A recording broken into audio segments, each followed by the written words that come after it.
Good morning, everyone. Welcome to the Path Ahead webinar series. We've had many, and I think I've lost count. I will say this is more people have signed up for this one than any one that we've done so far. And we have also the most panelists that we've had so far. Our topic today is the latest updates on current and potential state funding sources to support outdoor recreation. And I will say, though, because reasonable minds can differ about whether certain funding sources are state or federal, my gauge of that was, who do you apply to? So we have invited guests from Jan Stoddard, Anne Marie Robinson, and Dan Iverson from the Montana Department of Commerce. We have Hope Stockwell and Beth Shoemate from Montana Fish, Wildlife, and Parks. And we have Danae Gianetti and Stephen McDaniel from WGM Group, who are going to give us an update on transportation funding. It's the latest and greatest. Some so late and great that it hasn't even passed yet. Next slide. I want to quickly thank our sponsors, WGM Group and Montana Fish, Wildlife, and Parks, for underwriting this episode. Next. Just a little housekeeping. This webinar is being recorded.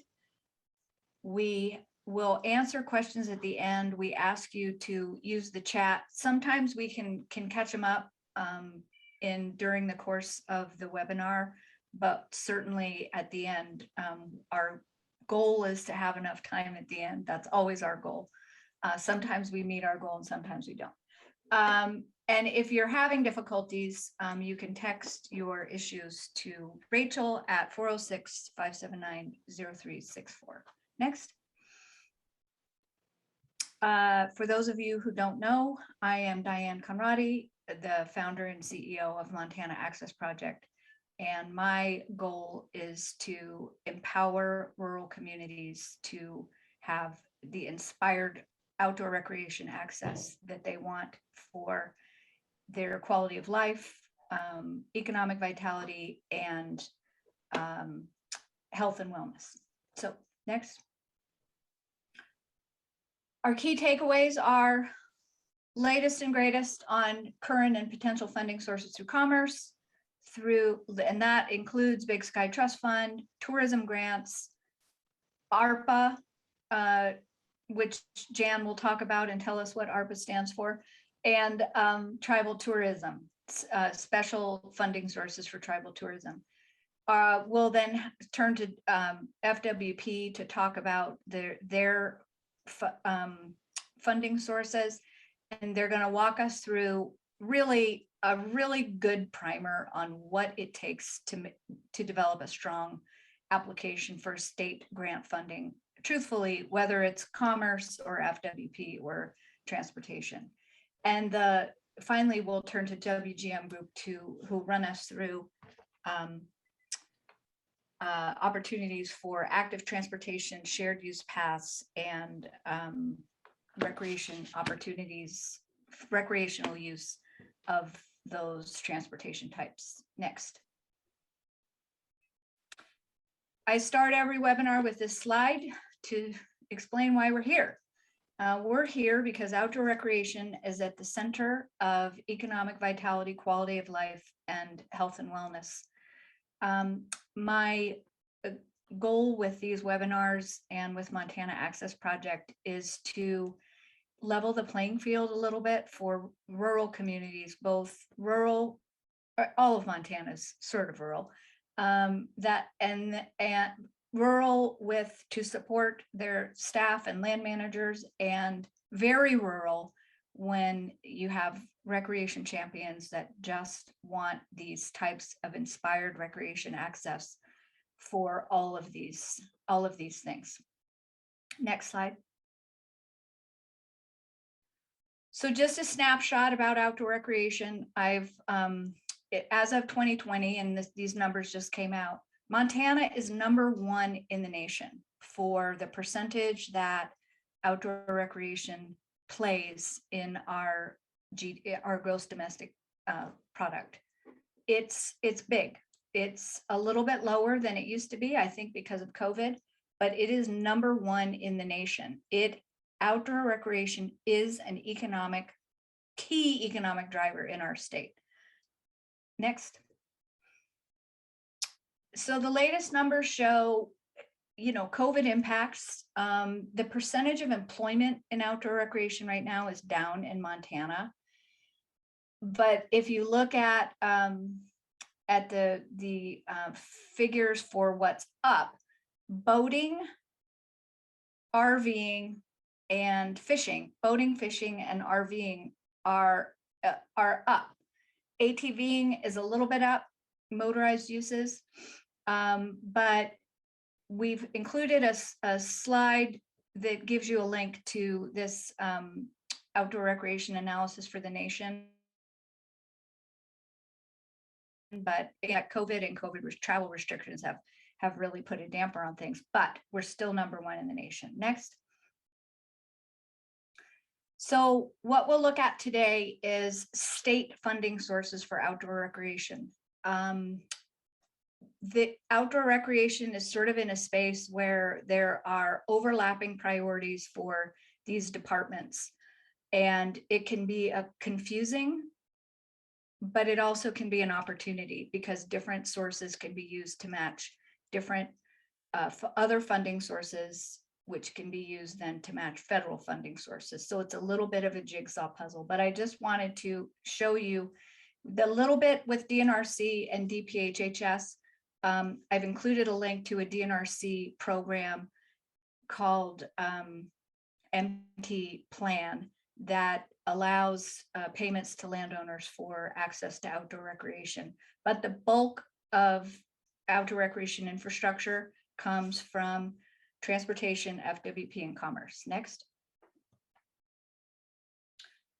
So the reason state funding is important, well, first of all, with federal pass-through money, so federal money that comes to states like ARPA, the COVID American, Jan, tell me if I'm saying it right, American Rescue Plan Act.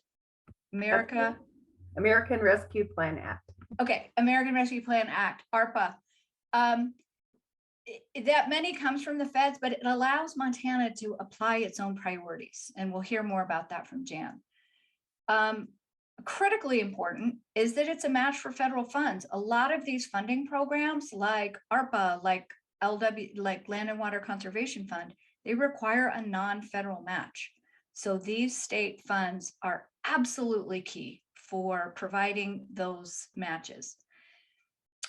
They're also, fund different things. They fund different parts of the life cycle of providing outdoor recreation access.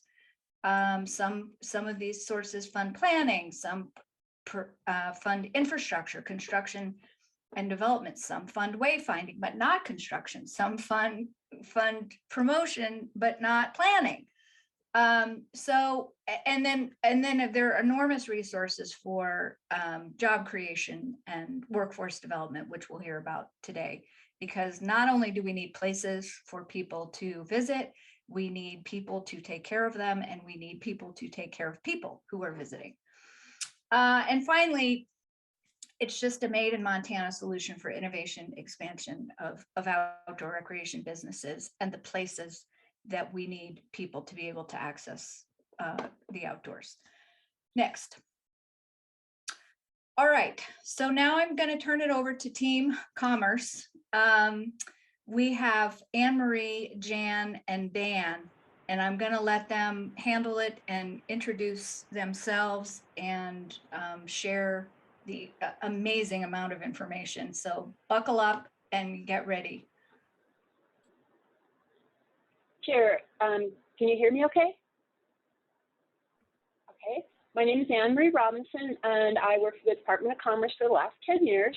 And I am the section manager for the economic development suite of the Big Sky Economic Development Trust Fund program, the Primary Sector Workforce Training Grant program, the SBR, STTR Matching Funds Program, and the newly created ARPA Workforce Training Grant Program.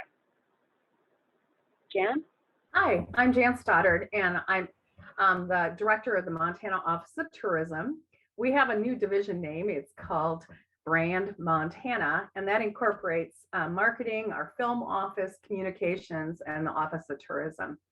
The Office of Tourism works with tourism partners throughout the state, like our tourism regions and convention visitor bureaus that are funded by lodging tax. We have grant programs, we have destination development programs, we have some special programs I'm going to talk about in a little while.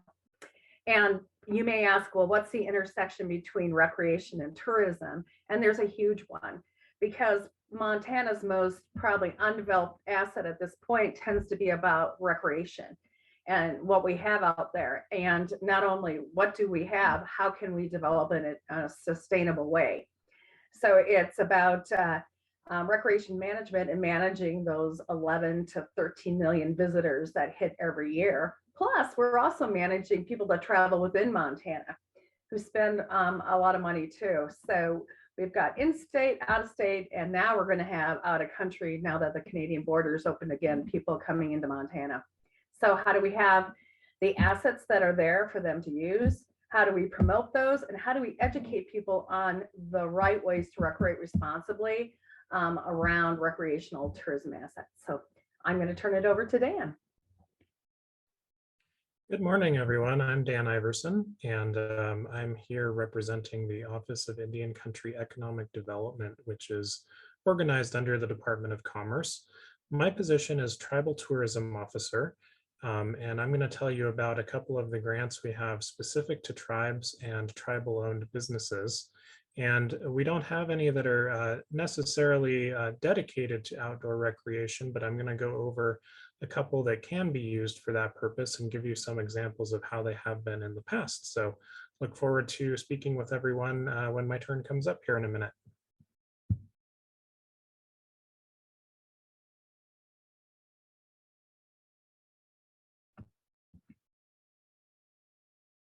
I think you could advance to the next slide.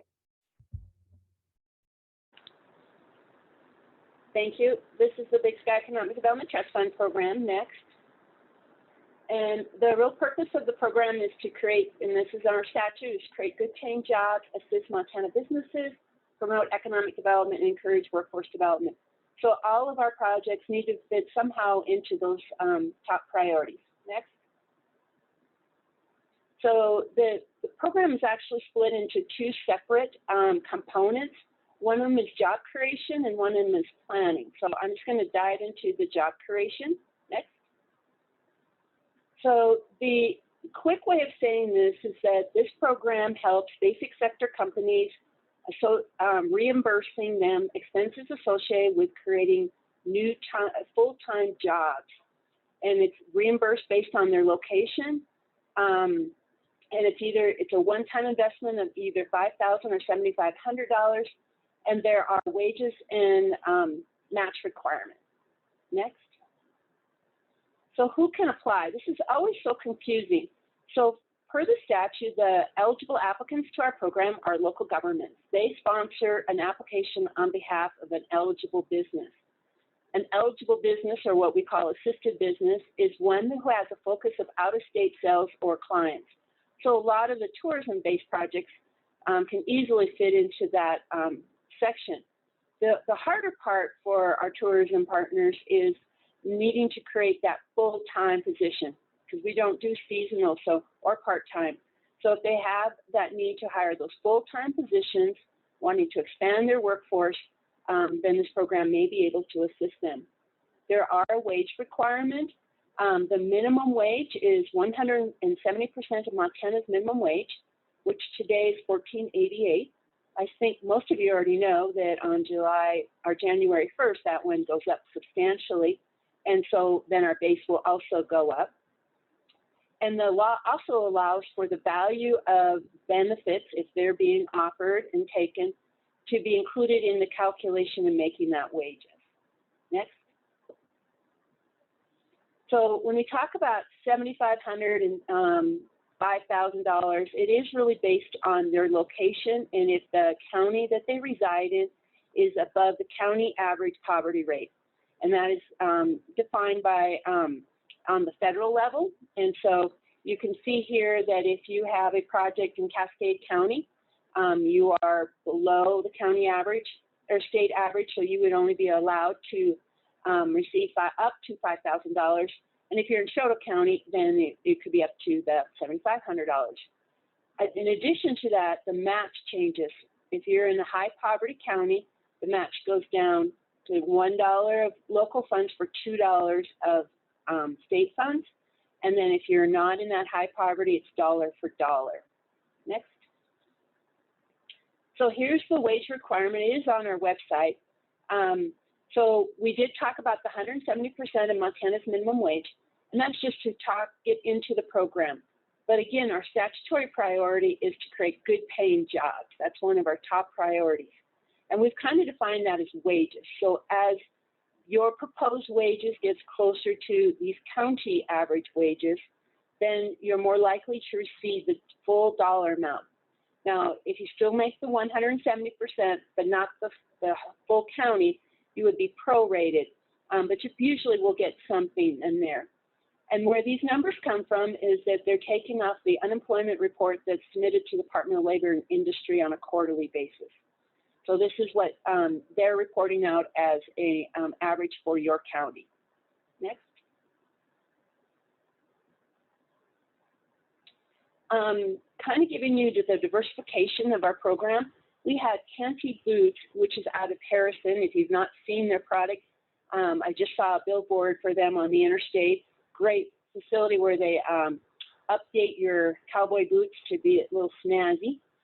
We also do Coaster Pedicab was another applicant that we did, and they do the bikes out of Bonner. So that's a great one. Meat Eater, if you're not familiar with them, they're out of Bozeman, and they do all the production there for their Netflix series, and then they also have a whole product line.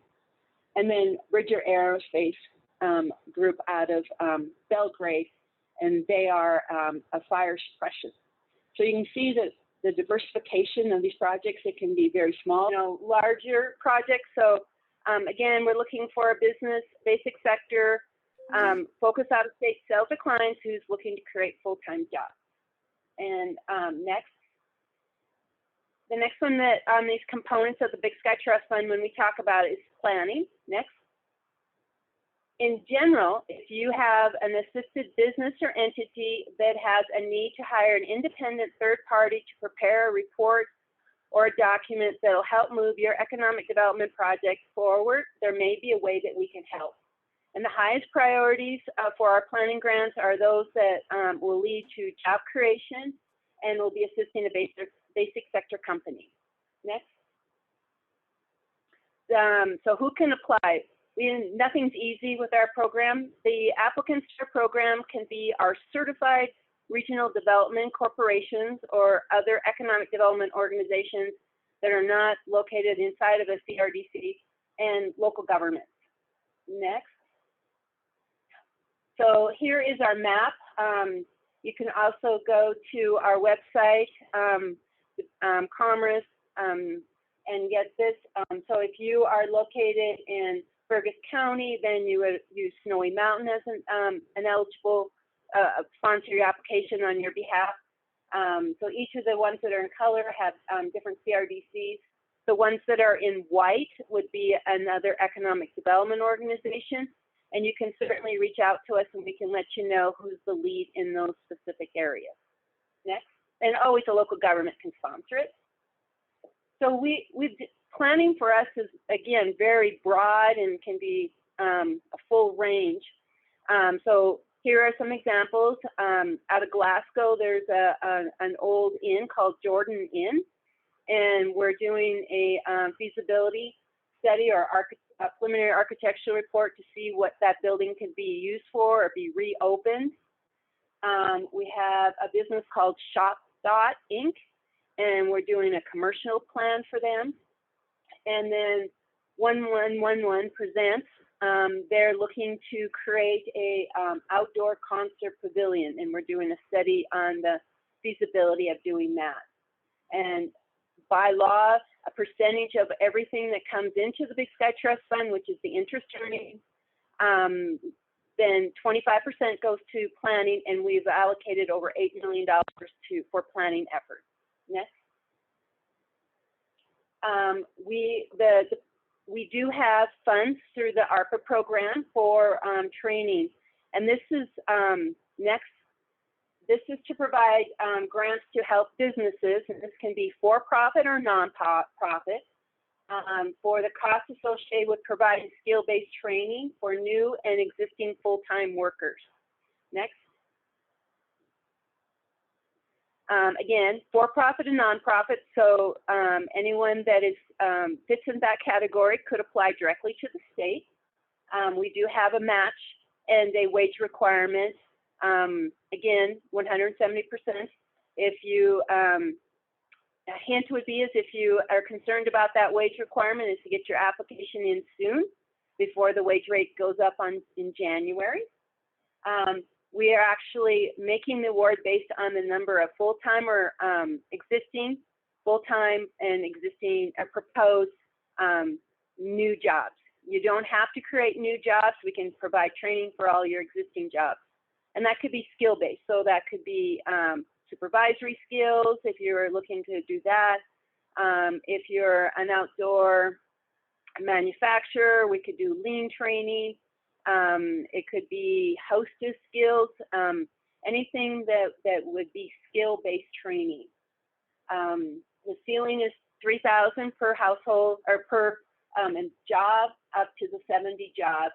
But once the funds are allocated, then you have the ability to actually apply the funds as needed within your workforce. And then there are incentives in there for hiring in certain categories, which would be on top of any training. Next. And here's our content. All right. So I'm going to go ahead and give updates on several different programs. There's a lot of information on our website on some of these, so don't worry about taking a lot of notes. So, and some of it isn't there yet because they're brand new, but will be. So if you want to advance the slide for me, please. So, our annual tourism grant program that a lot of people talk about, it's eligible for both tourism as well as recreation development projects. This is the most consistent program we have. Like I said, it's held annually between $750,000 and $1 million a year in funding. There's some constraints on who's eligible. So you can see right now it's nonprofit 501c organizations. It could be a C3 or C6, but you have to be an organization that's based out of Montana. We've had organizations from other states apply, and that's not acceptable. A tribal government, city or county government. And then what's important to know about tourism grants is they're basically end of project grants. So if you're looking for money to do underground infrastructure development, like electric or water, sewer, building a concrete foundation, that's really not what these grants are for. They're more for when you're getting to the end of a project and you're looking at things like digital development, heritage preservation. So we have a lot of applicants from museums adding or upgrading their displays. It could be an infrastructure upgrade or enhancement. So we have, we look for things that would be considered a visitor enhancement. So putting in an ADA accessible ramp into a public bathroom used by recreationists or visitors to the state. We've actually financed many of those. Visitor information centers, and they're not always located in tourism partners. We've done a lot of work with those as well. Wayfinding and signage, absolutely critical. And even interpretive signage. So signage along trails, for example, would fall under this category. In a parking lot, just, signage telling people where to park, and even signage telling people, where to find things to go with their recreational experience or visitor experience. Like here's where you can go do an equipment rental, for example. And then we have niche product development. So this would be things like we're working currently right now on Montana's Trail to the Stars. So that's looking for locations and businesses that are interested in working with stargazing visitors. And our dark skies parks. We're also doing it in other route development as well. So routes coming down out of Canada and going through along the highway and Highway 2 in northern Montana, and really exposing some of the things to do along those smaller communities. So you can, when I say end of project, you understand, you can see it's more about either that very end development of a visitor enhancement, or it's about actually marketing or promoting it.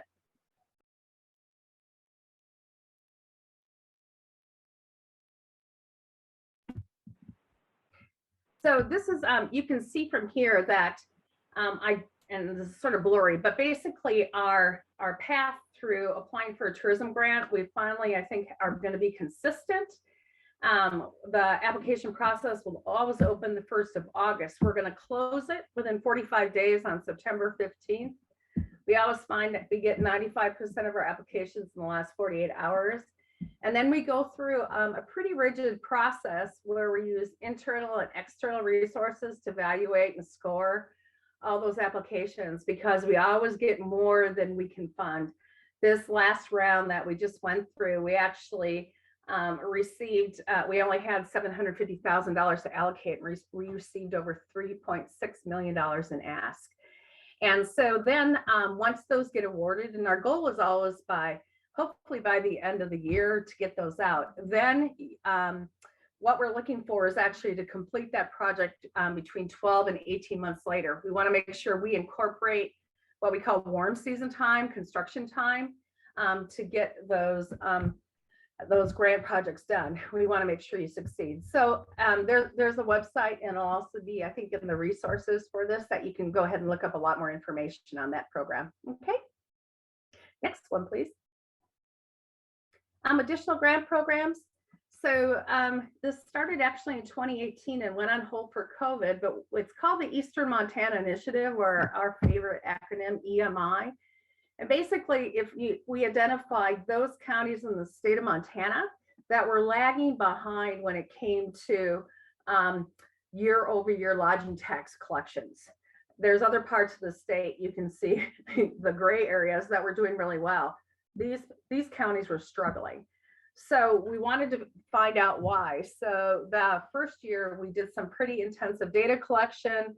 We did a large number of on-site meetings across each of those different areas and the different colors you see identified there to really determine how people felt about tourism and recreation, what they felt was there that could be promoted, what they felt could be developed, and what they wanted us to stay away from. And it really varied by communities. Some communities say, we want to do this, and other communities said, don't bring any more people here, we're not interested. So what we did then was we sort of aligned a grant program and actually a marketing program around that. So the first year we spent $500,000 promoting some niche activities. So that included upland game bird hunting. It included the Montana Dinosaur Trail and dino digs, and cultural and historical aspects of those areas. And then the following year, unfortunately, no more advertising because of COVID. So the grant program, over $1 million was allocated in 2 different waves of granting across different projects. And it ranged everywhere from, we put in connector sidewalks in Miles City from their city park leading to downtown to help improve traffic and preserve those resource pathways. We have a large project that's still underway up on the Fort Peck Reservation, developing the Buffalo Spirit Path. So wide variety, very small to very large projects. So we are going to announce right after the first of the year that we're going to be back doing Eastern Montana EMI Phase 3. It will involve virtual town hall meetings, a survey to a lot of the constituents that we're still working with. And it will also involve $500,000 in niche advertising, as well as a grant program of $600,000. And that grant program will be announced and all be allocated by June 30th of next year. So there'll be more information, press releases on that to come. So if you have a recreational facility, if you have something that you're looking to develop, it could be digital. Again, it could be infrastructure. Again, you're welcome to contact me or watch for more information after the first of the year. Okay, next slide. So I got ahead of myself anyway. So launches next January, and 2 other grant programs that are rolling out in this next year from us to watch for. So this was a program we started in 2019, and then I went on hold for COVID. And this was allowing communities or organizations, again, nonprofit organizations, to use an existing event or build a new event and use money from this grant to promote it to people from out of area, out of state, or out of country. Especially important along the High Line if you were trying to bring in people from Canada across to participate. And these events ranged in everything from marathons to rodeos to, oh my gosh, you name it. And in a lot of small rural communities, especially in underserved areas of Montana, these events were important economic drivers for the communities in the summer, and most went away due to COVID. So we're bringing that program back, and there'll be more information announced on it within 2 weeks. We have a weekly newsletter called the Friday Flash, and if that announces all of our programs and other information. If you don't get it, feel free to email me and we'll get you on the list. And then the last program I just wanted to talk about real quickly was, that whole gray area on the map that we hadn't addressed with the Eastern Montana Initiative. We are going to have a Rural Montana Initiative. And what that is going to be a similar program to what we did with Eastern Montana, but working with those rural areas, small communities for the rest of Southwestern and Northwestern and Central Montana. And I see a lot of opportunity there, especially again with recreational asset development as we start to move through that process. And this program, we're going to have $750,000 in grants. Again, that we will be looking for applications for and awarding by the end of June next year. So that's really a really quick overview. I'm happy to talk to anybody at any time about any of these programs. We'll have information rolling about real quickly on the event grant and the Rural Montana Initiative. Thank you, Diane. Well, I can be pretty quick, Diane. Like I mentioned, I'm here representing the Office of Indian Country Economic Development. I'm the Tribal Tourism Officer for that office, and I picked 2 grant programs that I want to highlight that are offered out of our office. I'm not actually the manager for either of them, but I'd be more than happy to refer you to the right contacts. Rachel, if you want to kick us to the next slide. So the first one I wanted to talk about was the Tribal Business Planning Grant. And this is a grant program that is intended to help tribal governments and in some cases, nonprofit organizations to develop business planning strategies and activities.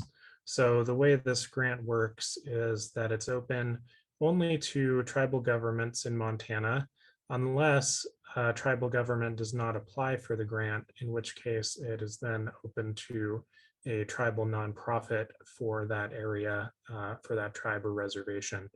So this is an annual cycle that typically starts with our fiscal year beginning each year on July 1st, and it can award up to $30,000. Now, as I kind of alluded to earlier, this program is not specific to outdoor recreation or tourism, but it certainly can be used for that purpose.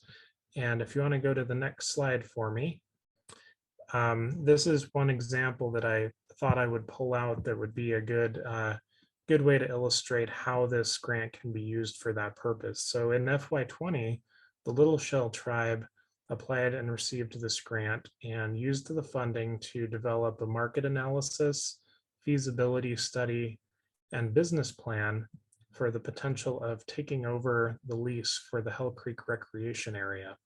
So if you're not familiar with this area, this is currently until the end of the year, a state park in the state park system. And the process is underway that after the first of the year, management of that recreation area will transfer to the Little Shell Tribe. So they were able to take this grant and use it to test the feasibility of it, found that it was doable and decided to move forward. And now they're going through the process with the Army Corps of Engineers to transfer management of that recreation area. There's been a couple other examples I didn't put on the slide, but Fort Belknap and Crow have both in the past also used this grant, not specific for recreation, but for tourism assessments and feasibility studies, which recreation is certainly a big part of. So there's some great potential there to use it for that purpose. Next slide, please. All right, the other program I wanted to highlight briefly is the Indian Equity Fund, and this is a small business grant. So eligible applicants for this program would be enrolled members of the 8 federally recognized tribes in Montana. Like the Tribal Business Planning Grant, this is an annual cycle that typically begins with the fiscal year on July 1st, and it can award as much as $14,000 with a dollar-to-dollar cash or in-kind match. So what we mean by that is that they can either match it with cash, or they can use some kind of property or investment that they've already put toward the business, just to have some skin in the game. So this is a great program for Native-owned small businesses. If you want to go to the next slide, I put a few examples here who operate in the tourism and recreation space who have received the grant over the past 5 years or so.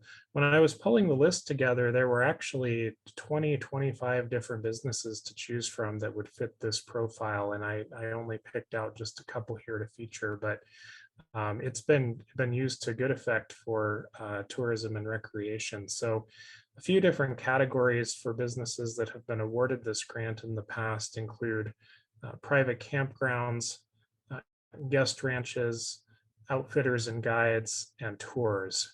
And over on the right side of this slide, I put some examples of what they used the money to put towards. So you can see in a lot of cases it's for equipment. So Flathead Raft Company, for example, purchased equipment that could include rafts themselves. Blackfeet Tours had purchased a 24-passenger van so that they can offer the tours. So it's a great way and it's open to startup and existing businesses, whether you're starting or expanding. So like I said, there's been a lot of examples of different businesses in the tourism and recreation space who have taken advantage of that funding opportunity. On this last slide, this is our contact information for our team. Our program manager is Maria. I believe she's listening in. So hi, Maria. And Luke Robinson, who's over on the right, is the one who runs the Indian Equity Fund program. And then Maria runs the Tribal Business Planning Grant program. So you're welcome to jot down their contact information or reach out to me or look us up on our website as well. And I've included an email address. That's a kind of a general email that we all have access to. So that's kind of the quick version, and encourage you to check out the website and reach out if you'd like to learn more. Thank you, Dan. That was interesting. I have to tell a story. When I contacted Dan the first time, he thought that he was not struggling, but thinking a little bit about the outdoor recreation space. So Dan, it's interesting for me to see how widely that program has been used for tribal-led efforts, and about which I'm sure Beth Shoemate and I both are aware of the Hell Creek Park process. So with that, I'm going to turn it over to Team Montana Fish, Wildlife, and Parks, and we'll lead with Hope Stockwell. If each of you would introduce yourselves a little bit, and then we'll move through the presentations. Sure. And actually, if you want to take a break from the screen sharing for a minute, I don't have any slides for my portion of the presentation. Good morning. I'm Hope Stockwell. I'm the new administrator of the newly configured Parks and Outdoor Recreation Division at Montana Fish, Wildlife, and Parks. We've been going through a reorganization in the agency, more closely aligning all of the components of outdoor recreation in one division, the new Parks and Outdoor Recreation Division. And so while Beth's going to talk more directly to the questions today on terms of available grants and opportunities out there for funding for projects, Diane said there was an appetite to hear a little bit more about the new configuration at FWP and how things are aligning. So that's my purpose today, is to give you a quick 5-minute overview. What we've put together in the Parks and Outdoor Recreation Division is management of state parks, fishing access sites, river recreation, recreation on wildlife management areas, maintenance of all those sites, and then also administration of all of our access programs, hunting, fishing, other types of recreational access, as well as our trail grant programs. And we're also adding in the shooting range grant program. So quite a wide array of things going on in the division, but it's all related to outdoor recreation of different types. The Director Warsack, wanted to get everything under one roof. We've had some issues in the past with what he sees as some inefficiencies with things being siloed in different divisions as they pertain to recreation. So he is looking for efficiency. You may have heard him speak about this already. He says it's the same mission for the organization. It's just a different approach. And so his intention is to get everything under one roof, one umbrella to help guide things through the state. And the real piece that I have taken with me, I've been on the job since September 1st, and that has been the charge that Quentin Kujala, our chief of staff, gave me, which is he wants to be the best illustration in the country of balancing the resources. So that's the habitat protection, conservation, cultural and heritage resources, the wildlife, the things that bring people outdoors, balance that with the user experience and giving a good user experience. So finding that fine balance between those two sides of the equation, because clearly we need to protect the resources into the future for generations to come so that we still have places to go when we're coming to get outside and recreate. My personal vision for where we're headed with this, and Diane, it kind of aligns with the triangle you used in the beginning, but for me, it's about health of people, resources, and economies. So it's health of the people, the users, health of the resources, which I was just talking about with habitat conservation, wildlife, heritage, cultural resources, but also our staff resources and making sure that we're staffed appropriately and not burning people out. And then health of economies, which is exactly what we've been talking about today, that state and local economies, which tie right into that outdoor recreation economy. And Diane, thanks for showing those updated numbers on GDP here for outdoor recreation. It's a big deal. A few places that we're going together in the agency is greater emphasis on a program that Beth has started over the years, an outdoor RX program related to health and wellness, getting people outside. There's clear evidence now being outdoors is good for your mental health. It's good for your physical health. We see some new studies coming out of Japan, and Beth is going to be leading the charge in growing our outdoor RX program. So I just want to give that a little mention here since we're talking about health today. But then I'll lead right into Beth and her presentation on the details of our grant programs. We have had a few changes this year. We had to switch our online platform for the application cycle from Amplifund back to web grants. So there's been a little bit of transition and delay there. We have 3 grant cycles that are opening up on December 15th. Beth will go through those. And then the recreational trails program grant cycle will open January 18th. So a little bit of adjustment here. Beth will walk you through those things, some changes in the maximum size of the awards, et cetera. And Beth, take it away. Great, thank you, Hope, and good morning, everybody. I'm happy to be here and present on behalf of Fish, Wildlife, and Parks, and you can advance to the next slide, please. So you can advance to the next slide as well. So I'd like to walk everybody through quite a few various funding opportunities. We offer a lot of different grant programs, and so I'm going to try to keep this kind of high level, fast moving as I can, and point you to some of the additional resources that we provide online, and also some of our training opportunities that are coming up as soon as tomorrow from our program staff. So really quick, I just wanted to provide a really quick overview of how much money is even available and out of which program, because there's quite a few different programs now. What is the application period for each one of those funding opportunities, and how much is the maximum award? We also do have a couple programs that have a minimum grant award as well requirement, and then the matching requirement as well as that award term timeframe for each one. So just really quick, we just announced yesterday in a press release, hopefully some of you came across that in your newspapers maybe today, that the Montana Trails Stewardship Grant Program, which was just recently passed through the 2019 legislation through Senate Bill 24, that amount available, we anticipate being able to allocate just right around $1 million for that new state-funded grant program. The application period is opening up this next week, and so it's a great opportunity to try and attend our training sessions that are just getting underway tomorrow for that particular program. And the maximum award amount has been increased from $50,000 to $75,000 this year in order to allow for a little bit more funding for some of those projects that we used to see in the past where they were maybe coming in as a phased project approach. And perhaps with this increase, the applicant is able to actually get that project funded in one fell swoop. And the match requirement is at 10% of the total project. That can be in-kind contributions as well as a direct source of match. The Recreational Trails Program is sort of the sister program to the state-funded Trail Stewardship Grant Program. That has a little bit of a delayed start, in part from what Hope mentioned there in trying to transition into the web grants online grant management system. And so that application cycle gets underway next month, and the maximum award amount is $100,000, and the match is at 20% of the total project costs.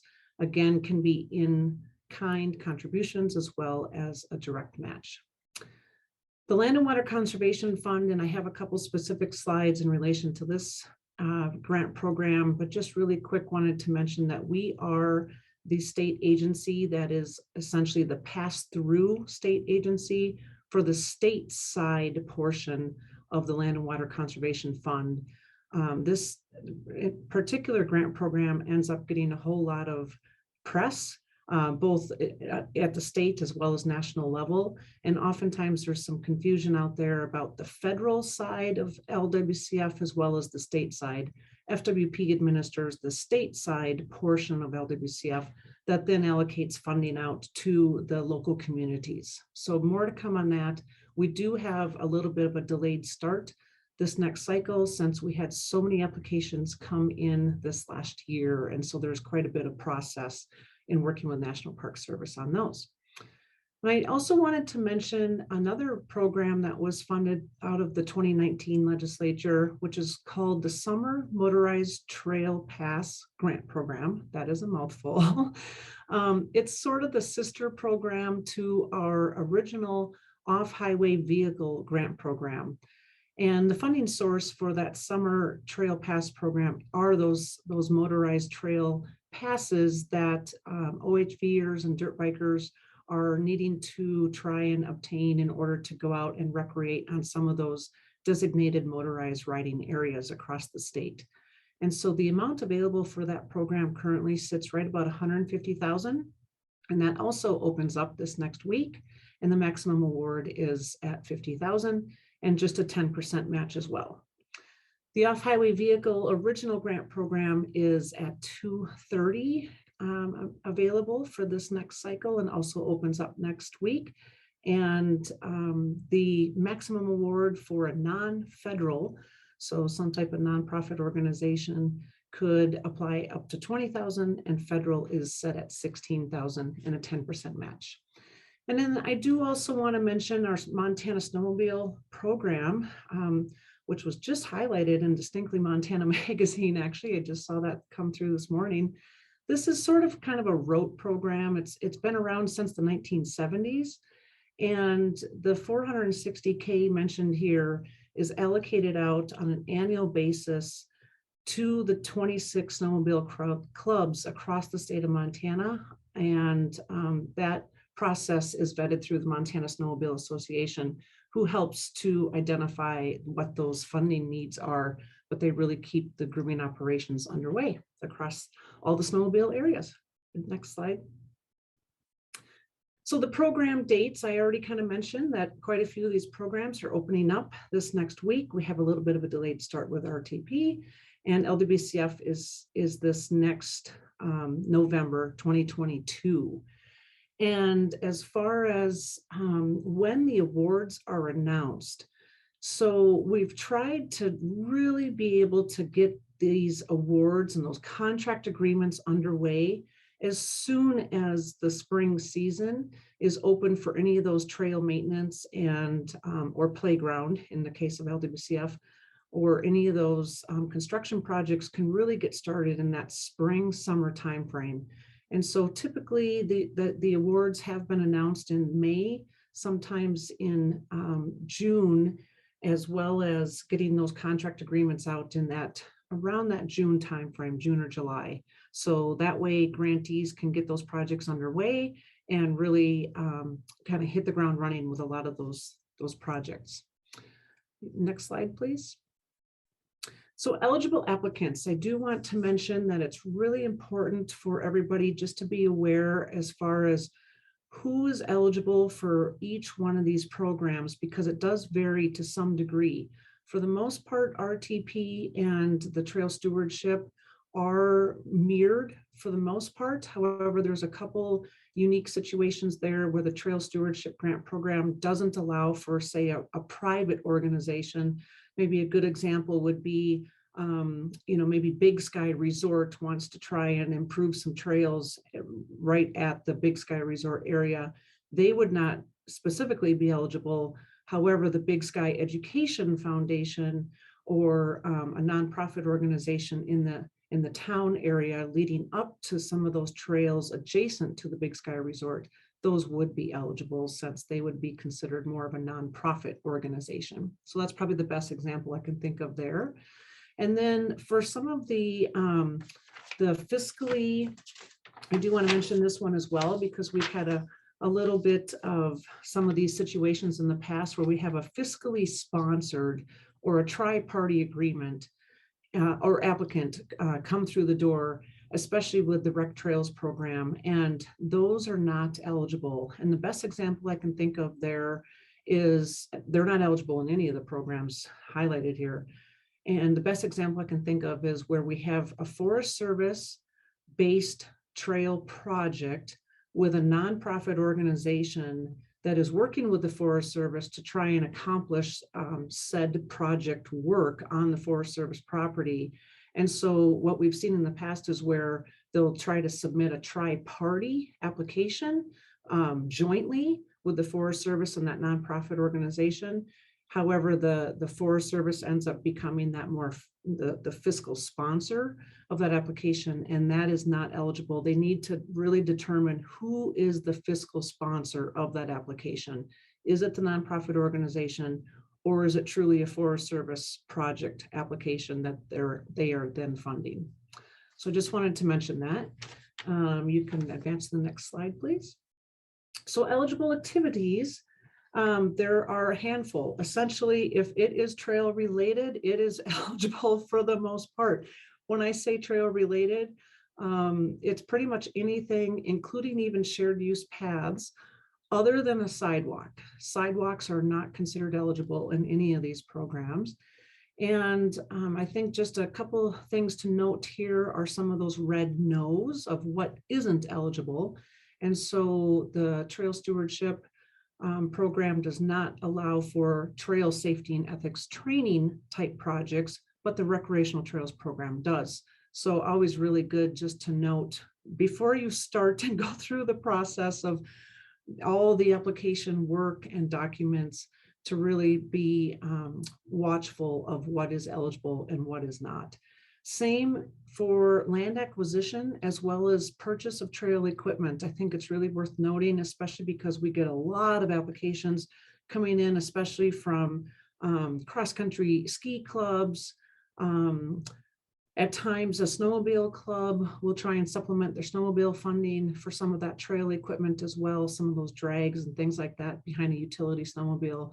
And so I just wanted to highlight as well that the Trail Stewardship Grant Program, the purchase of trail equipment or land acquisition is not eligible. However, in the recreational trails program, those two activities are considered to be eligible. One of the trail systems I can think of that has really leaned on RTP in the past to acquire quite a bit of trail corridor property was Foy's to Blacktail back in the, oh gosh, like early 2000s, where they really took a lot of those Plum Creek parcels and made them into more of a recreational access opportunity that now a whole lot of people are enjoying. So a great example of that. Next slide, please. So LWCF application period, just again, wanted to really highlight that probably one of the most important things to do here is to try and reach out to, we have a land and water conservation program manager change in light of one of our program staff that went over to DNRC. And so we now have Samantha Erpenbach that has taken the land and water conservation program under her wing, which is great because she brings just a wealth of knowledge and experience. And so the best thing to do there is reach out to her, and I'll provide all those contact details at the end slide. But a really important thing that we've put into place with LWCF, because it is a rather complicated federal program. Again, we're the pass-through state entity, but in the end, there's a lot of federal requirements. And so these pre-application meetings are really beneficial to the applicants that may or may not be interested in LWCF. And just this one meeting can really help determine, is this the right program for me, for our community to be able to apply or not? Are we even ready to apply, or should we wait until next year? So I wanted to highlight that. Next slide. So again, no application in 2021, so we can continue to move those community applications we received this last year through the National Park Service system. And we will open that up come November. And it usually takes about 6 to 8 months just to get through that state to federal processing. Next slide.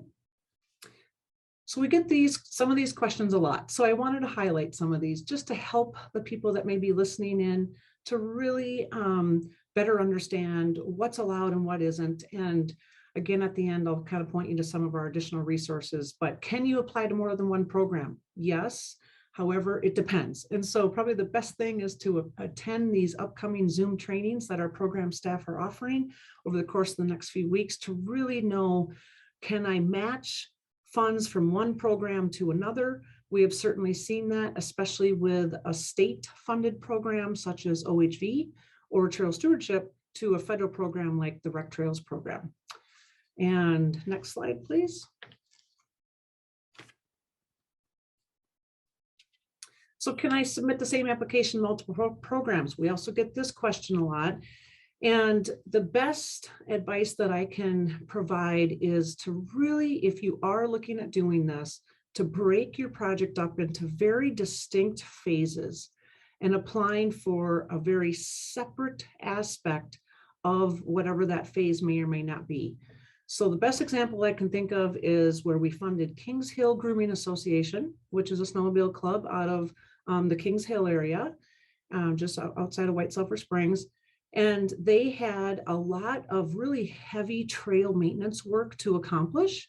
And they do that. A lot of snowmobile clubs do a lot of that heavy trail maintenance work in the summertime. And so they applied to the recreational trails program in order to remove a lot of those roots that were coming into the trails, as well as a lot of brushing work where they contracted with a brushing company to brush a lot of those trails to kind of widen them out a little bit. And then they apply to additional grooming operations funding for the winter time. So that's a really great example of where you can apply to multiple programs. Next slide, please. So this is just kind of some preliminary steps to be thinking about.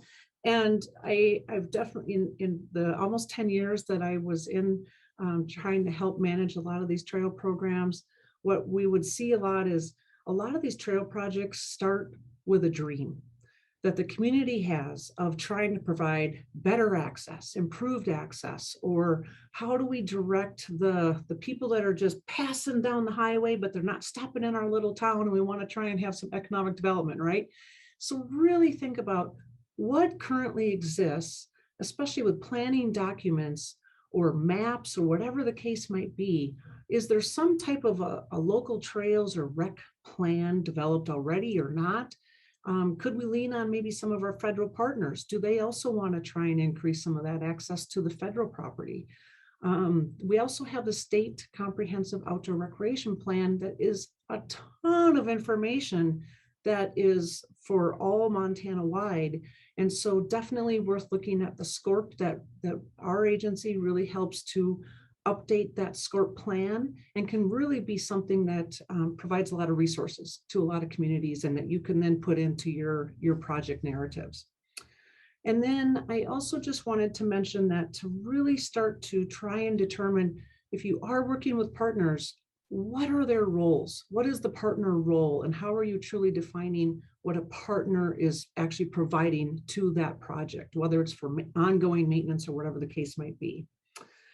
And then the other thing too, just at the bottom on this slide, is to create sort of a monthly project timeline, really to keep you on track. So there are no delays with any of those project application details or expenditures if you are awarded. Next slide. Okay, so application based. Beth, Yeah, is it time? I can finish. I'm almost done. It is. Yeah. If you can wrap it up quickly, I just want to make sure we have enough time for transportation. Absolutely. Thank you. Thank you. Yep. So who's doing the work? Again, I already kind of talked about that a little bit earlier. Really identifying who is that fiscal sponsor so they can expend the funds, and what is the work being done. Be very defined in that, because that essentially becomes your project scope. That then is what is awarded in that contract agreement. Where is the work happening? If it's happening on federal property or even on a city property, make sure to get a lot of those agreements in place prior to, so you're not short on any of those eligible details that may or may not make your application successful.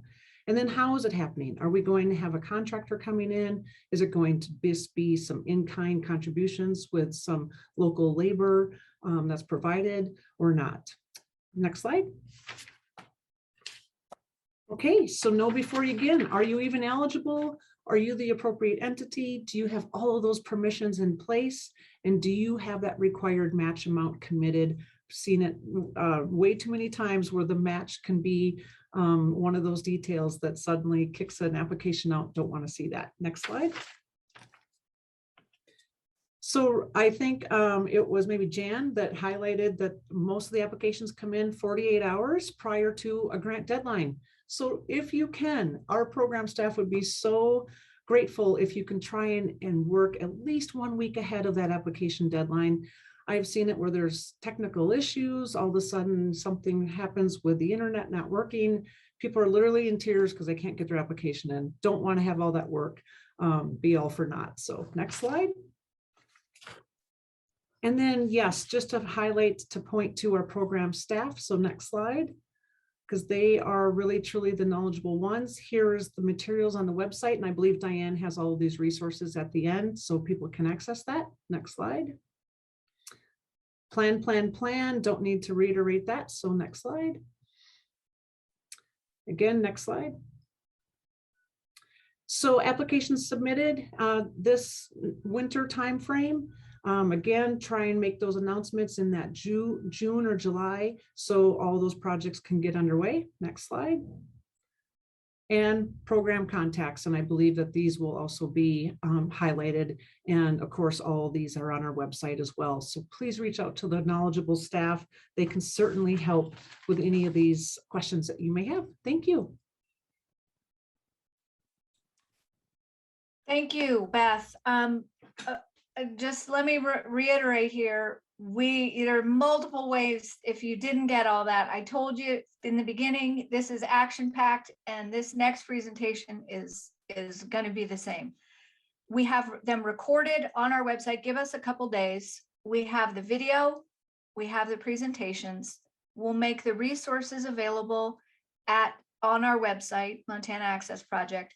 And you can always call and check with the agency that's doing the funding. Okay, thank you. And now I'm going to turn it over to WGM Group, who are going to talk about transportation alternatives, shared use paths that can be used for transportation or recreation. I will turn it over to y'all to introduce yourselves, and thank you so much. Thank you, Diane. Hi, I'm Danae Giannetti. I'm a project engineer in WGM Group's Bozeman office, and I'm here with my colleague, Stephen McDaniel. Stephen, do you want to introduce yourself real quick? Yeah, so Steve McDaniel, WGM Group, also a project engineer, working with Danae pretty closely in the transportation department, but I'm in the Missoula office. Thanks, Stephen. We'll go ahead and advance to the next slide. I'm going to talk about some of the recent new programs, and some are a little familiar. If you want to go to the next slide, we have our outline, and then Stephen's going to run through the Transportation Alternatives Program. Next slide. So the folks in DC have been busy over the last few weeks. I just wanted to share a brief timeline. On November 15th, the what's commonly referred to as the infrastructure bill was signed into law. And then a few days later, the House passed the reconciliation bill. While the focus of our discussion is on the infrastructure bill, I do want to just do a very quick overview of the reconciliation bill, as there are potential funding opportunities included. Next slide. The first program to be aware of is what's being referred to as the Community Climate Incentive Grants Program, which will fund projects that reduce carbon emissions and could potentially include, some sort of aspect of active transportation, zero emissions transportation modes. Next slide. The Neighborhood Access and Equity Grants Program will be intended to fund projects that improve walkability. And I think, we'll see how these programs are sorted out once the bill gets to the president's table. Next slide. One other thing to keep in mind that's currently being proposed is this 15% tax credit for the purchase of an e-bike. So as we look at broadening the ages and abilities using our infrastructure, this is something to keep in mind. And again, we'll continue tracking this. As I said, it's currently in the House, so we'll see how this all sorts out in the end, but just wanted to offer this up as an FYI, things to track. Next slide. Shifting to what has been included in the infrastructure bill, which is now signed into law. I'll start off with one that's familiar with a lot of us, the Safe Routes to School program. Next slide. The history of this, it started in the 90s, but in 2005, standalone funding was provided through the Safety Lou funding package. In 2012, it was absorbed into the Transportation Alternatives Program. Next slide. And with the infrastructure bill, it was actually codified as a standalone program. Next slide. One of the most significant changes is that it's now expanded to include high schools. The eligible grant recipients are listed here. No changes from before. Next slide.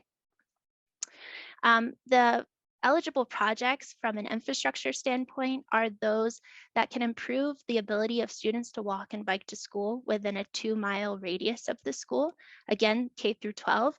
And as you all know, you may walk your kid to school and then go for a walk in the evening. So there's the opportunity for recreational overlap, which are goals that should be defined early on in the project planning and scoping. Next slide. As part of the Safe Routes to School eligible activities, there's also non-infrastructure related activities, training, education, public campaigns. And in the infrastructure bill, there's a requirement that 10 to 30% of the amount apportioned to the state will fund these non-infrastructure related activities. Next slide. And a minimum apportionment of 1 million per state has been designated. The actual apportionment will be based on a student enrollment formula. That amount has not been released yet, but it is coming soon.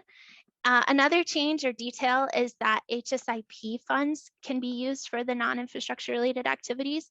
That is a large bucket with a lot of eligible projects, but something to keep in mind. And the Safe Routes to School projects are still eligible for TA program funding, which Stephen will cover more in a minute. And one interesting thing to keep in mind that as part of the infrastructure bill, each state shall fund a full-time Safe Routes to School coordinator. Under SafetyLU, that position was at the Western Transportation Institute. We'll see how things unfold in the coming days, but this would be a great point of contact if you're interested in pursuing funding through this program. Next slide. Shifting to a couple new programs that are included in the infrastructure bill. The first one is the Safe Streets and Roads for All grant program. Next slide. And this is intended to support local initiatives that fall under the Vision Zero programming. And what's interesting is that there is an acknowledgement of the vulnerable road users, people walking and biking, and wanting to really address reducing or eliminating those fatalities and serious injuries. Next slide. Eligible entities include MPOs, also local government, and multi-jurisdictional groups, which is really helpful when you think about multi-jurisdictional interfaces such as intersections, or when you have urban routes, that the state DOT is involved with. And eligible projects, it really is centered around planning. Next slide. The federal match is 80%, and there has been $5 billion appropriated for grants, with some considerations focused around demonstrating engagement with public and private stakeholders, looking at innovation and low-cost, high-impact strategies in your planning efforts. Next slide. If you're looking to get started, this is a great resource that will be made available after, where it's kind of an initial step of developing a local road safety plan, a do-it-yourself process. Next slide. The last program that's quite new is the Active Transportation Infrastructure Investment Program. Next slide.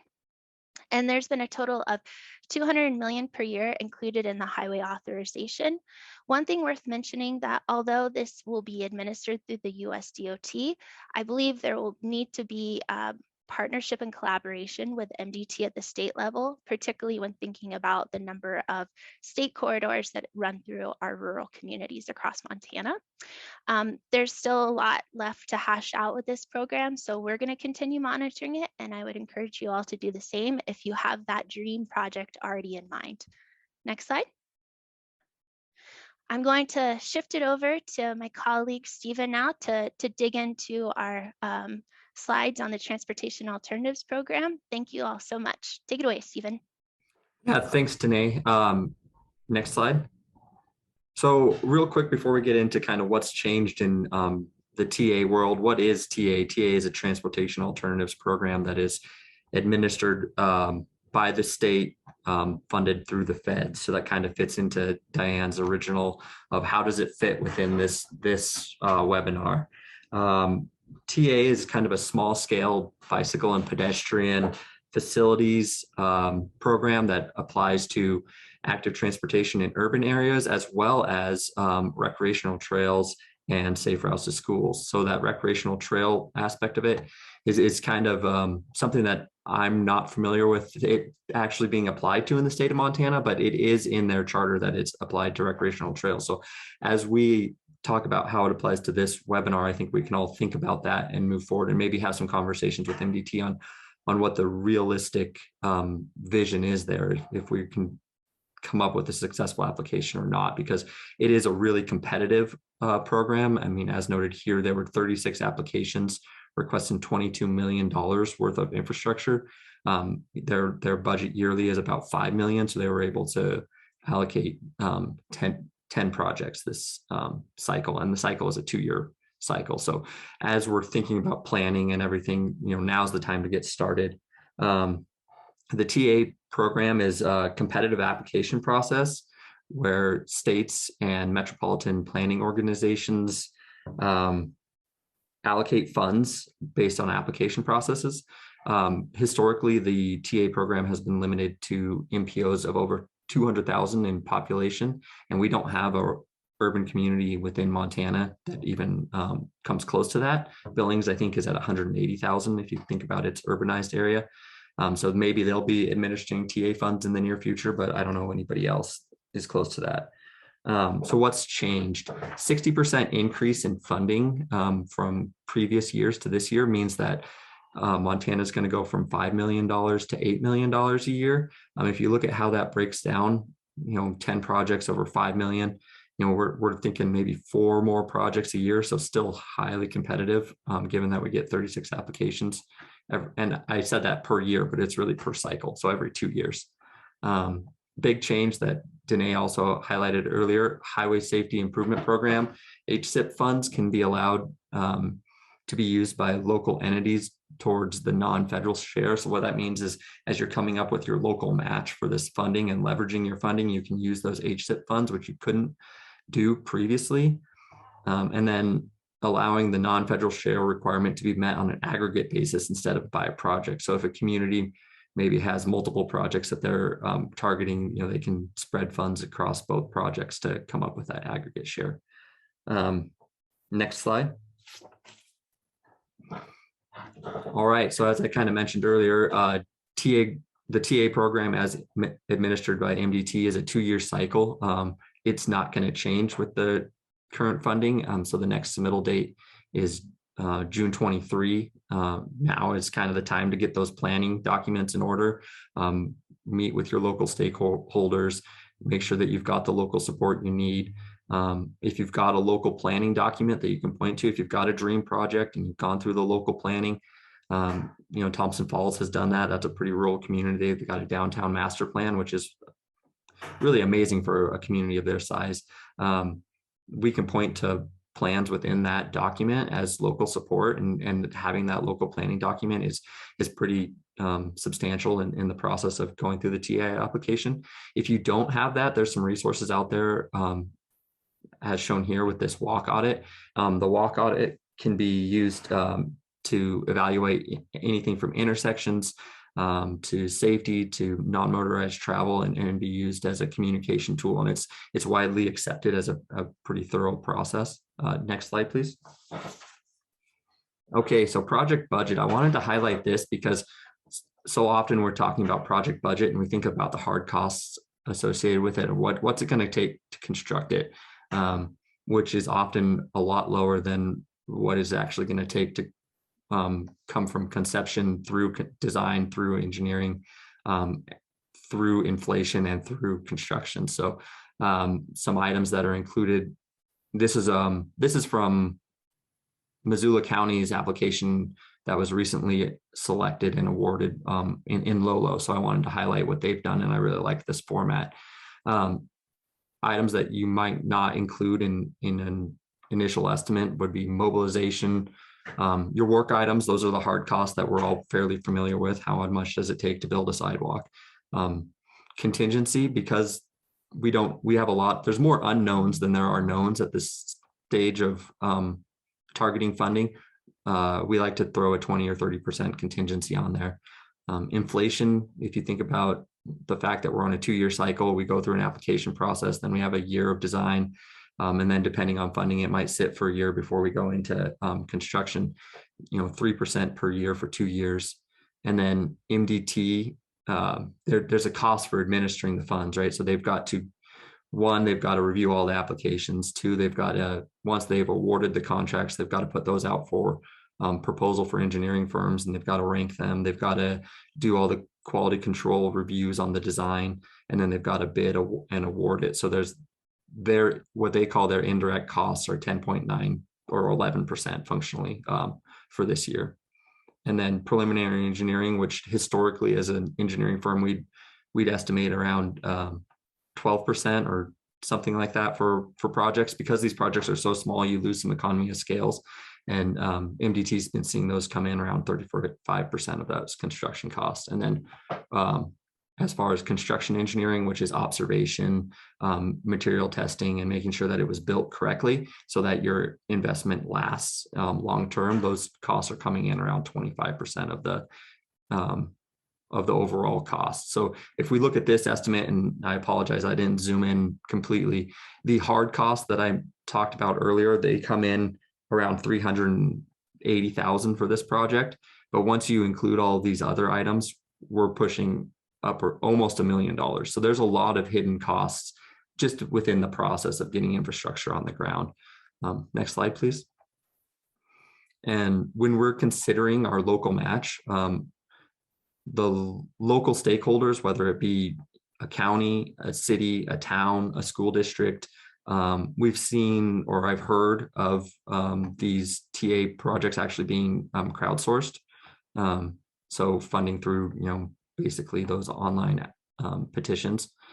13.42% of everything that I just talked about needs to be a local match. And, we've got that highway safety improvement program that a lot of communities have access to, that accumulates really slow for smaller communities. So being able to leverage that at 13% towards a project really opens the door for maybe some of these larger projects to get on the ground faster than trying to, we get $60,000 a year from the state, let's stockpile it until we get $1 million. And you're never going to get there with inflation and the way the markets are going. So being able to take that money and leverage it towards, 77% of or 87% of a project is a pretty big win. Next slide, please. So tips for success. And I think a lot of the previous presenters presented along the same lines, but making sure that you've got that local support from the stakeholders, making sure it's from multiple stakeholders. WGM actually made the mistake a few years ago, and I won't name the community, but we got the support of the local engineer, but we didn't get the support of the funding agency. So we had a letter of support from our local engineer, and the project got selected, and then the funding agency got mad because were slightly upset, let's put it that way, because they had other TA applications where they were targeting the same funding. So maybe the goals didn't agree with the various stakeholders. So making sure that you're talking with multiple stakeholders, whether it be city council, your funding mechanisms, your MPOs, your engineering, your planners, and getting those letters of support, holding a public meeting, documenting the results of those public meetings. Those are pretty critical. MDT coordination, making sure that you're coordinating with MDT, especially if it's on a state route, so that we understand what maintenance implications we have. Making sure the project stands on its own. So we don't want to take a multi-phase project and build the middle project where we don't have connections to it. And then talking about maintenance, again, if you're installing something on MDT's route, they've got some requirements from HISRA to there's shared use policies that we don't have time to talk about today. But next slide, please. All right, so tips to a successful project. Really high project benefits and low project risks will make a competitive application. And what we don't want is have our unknowns in our application. So as we're looking for infrastructure to be installed, knowing what the public right of way is, knowing what the impacts to utilities are, because those are really hidden costs that if we don't have well vetted, can add a lot of cost to a project or just stop it altogether. So we want to know that before the grants are awarded. And in order to do this, having those items in the appendix, maps, on-site photos, some really rough plans with what the plan view, the overview of the infrastructure is going to be, and the cross sections really illustrate the impacts of a project. And then that detailed cost estimate that I talked about and those letters of support. Next slide, please. Yeah, so that's everything that we have. I'll kick it back to Diane. All right, we made it almost. Hey, thank you guys. I'm gonna have to watch again. I'm not gonna lie. I'm gonna have to watch the recording, and I'm gonna have to watch the webinar. And I think that, for transportation in particular, there's a level of complexity that I think maybe we can follow up for smaller communities to sort of become engaged in the process. And maybe have some brainstorming about that. Okay, so we're going to wrap up here, but I do want to let you know, we did this funding series. This is funding, this was the state funding sources. Next, we're going to hear about federal funding sources, and we're going to hear about it from the top to through multiple agencies that have additional funding through these federal programs that Danae really nicely targeted. It is absolutely a work in progress, but we are going to try to give you really the latest. So sign up for, if you would sign up, you can sign up for this webinar. And hold on one second, Stephen. And I just want to let you know, we've got Merrill Harrell from Washington, D.C., who is the Deputy Undersecretary for Natural Resources and the Environment at the USDA Forest Service, to talk at a very high level about some of these initiatives around America the Beautiful initiative, these land conservation initiatives, the USDA's priority for funding. We've got EDA, et cetera, et cetera. So I will put that link in the chat when I stop talking. Okay, Stephen. Sorry, accidental button push. No need to raise my hand. Apologize. Okay, all right. So sign up for that. Let me just put the link in the chat really quick. I can't do it quick. Okay. Finally, I want you all to, we're doing a survey. Rachel and I are planning our content for next year. We really want to hear from you what is working. If you've attended multiple webinars, if this is your first one, what's working. Want to hear from you. If you fill it out by December 17th, you can be entered to win this beautiful Yeti Rambler mug. I will put those links in the chat.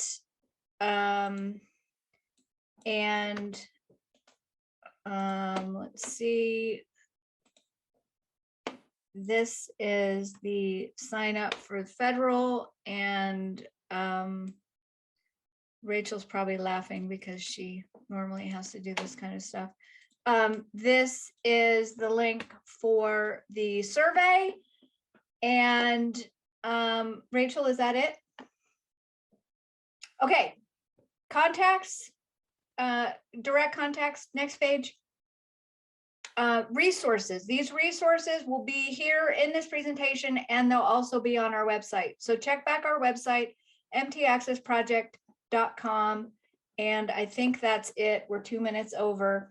Thank you to our hosts. Thank you to our guests. Unbelievable for your commitment, the knowledge, sharing your knowledge so thoroughly. And we'll see you in a couple days, a week. Thank you so much. Bye-bye.